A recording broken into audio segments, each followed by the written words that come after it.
তোমাকে পেয়ে হারিয়ে ফেলার মাঝখানের সময়টা খুবই কম।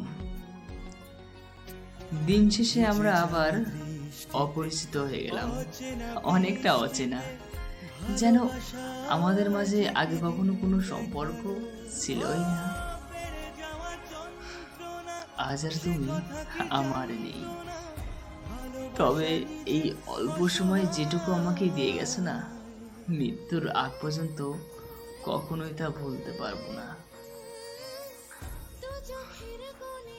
তোমার প্রতি আমার কোনো অভিযোগ নেই, তবে বিশ্বাস করো, ভালোবাসা সত্যি সুন্দর, কুৎসিত মানুষের মন থেকে আরো দূরে অন্য মনে মিশে যায়।